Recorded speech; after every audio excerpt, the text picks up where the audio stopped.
کیا آپ کو معلوم ہے کہ ایک کھجور میں آپ کو کیا کچھ ملتا ہے؟ ملاحظہ فرمائیے۔ پروٹین، چکنائی، carbohydrate, calories, sodium, potassium, calcium, magnesium, تانبا، فولاد، فاسفورس، سلفر اور کلورین۔ روزے میں صبح سحری کے بعد شام تک کچھ کھایا پیا نہیں جاتا۔ اس وجہ سے جسم کی کیلوریز یعنی حرارے مسلسل کم ہو جاتے ہیں۔ اس کیفیت کے لیے کھجور سے بڑھ کر مفید کوئی چیز نہیں ہے۔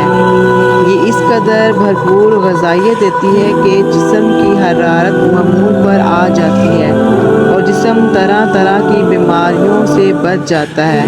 جسم کی حرارت کو اگر کنٹرول نہ کیا جائے تو یہ امراض پیدا ہوتے ہیں: لو بلڈ پریشر، فالج، لکوہ اور سر چکرانا وغیرہ۔ خون کی کمی کے مریضوں میں روزے سے اور زیادہ کمزوری ہو جاتی ہے۔ اس کمزوری کو فوری طور پر دور کرنے کے لیے کھجور بہترین ہے، کیونکہ کھجور میں فولاد موجود ہے۔ بعض لوگوں میں روزے سے خشکی پیدا ہوتی ہے، اس کا علاج بھی کھجور ہے۔ کھجور سے خشکی بھی دور ہوتی ہے۔ گرمیوں کے روزوں میں پیاس بہت لگتی ہے۔ افطار کے وقت اگر پانی سے روزہ کھولا جائے تو یہ سرد پانی معدے میں گیس، تبخیر اور جگر کا ورم پیدا کرتا ہے، لیکن اگر روزہ دار کھجور سے روزہ کھولے اور پھر پانی پیے تو ان خطرات سے بچ جاتا ہے۔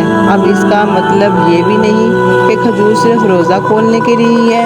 آپ عام دنوں میں بھی اس سے پیش بہا فائدہ اٹھا سکتے ہیں۔ خاص طور پر کھجور سردی کے موسم میں حرارت پہنچاتی ہے۔